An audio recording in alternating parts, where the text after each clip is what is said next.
তাদের আগের বাচ্চা পেটের মধ্যে মারা গেছে। তো এটা হলো যে বাচ্চা কিন্তু পেটের মধ্যে হুট করে মারা যায় না।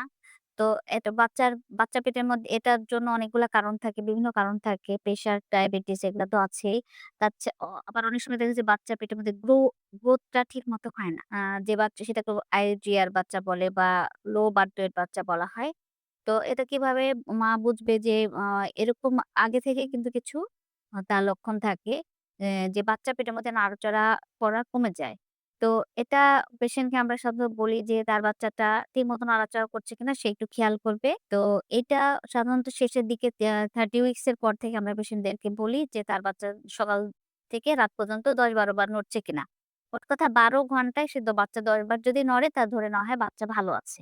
সে গুনবে কিভাবে? তো সাধারণত বলা হয় যে ৩ বার খাওয়ার পরে অ্যা অ্যা ব্রেকফাস্ট, লাঞ্চ, ডিনার এরপরে ১ ঘন্টা পরে সে ১ ঘন্টা গুনবে। যদি এই সময়ের মধ্যে ৩ বার বা ৪ বার নড়ে, তাহলে সারাদিনে মোটামুটি ধরে নেওয়া হয় যে ১০-১২ বার নড়েছে। কারো যদি বাচ্চা এর চেয়ে কম নড়ে বা ৬-৭ বার নড়ে অথবা অনেকে যদি কেউ বুঝতে না পারে যে তার বাচ্চা নড়ছে কিনা, তাহলে দ্রুত তার ডাক্তারের কাছে পরামর্শ নিতে হবে এবং তখন আমরা আবার অনেক সময় আল্ট্রাসাউন্ড করি, সিরিজি পরীক্ষা করে দেখি যে বাচ্চা বেসিক্যালি পেটের মধ্যে কোনো সমস্যা আছে কিনা। অনেক সময় দেখা যায় বাচ্চা অক্সিজেন কম পাচ্ছে এবং বাচ্চা নড়াচড়া সত্যি কমে গেছে। তো আল্ট্রাসাউন্ড করলে এখানে বোঝা যায় যে বাচ্চার কোনো সমস্যা হচ্ছে কিনা। তো এই বাচ্চা মারা যাওয়া পর্যন্ত আমি কেন অপেক্ষা করব?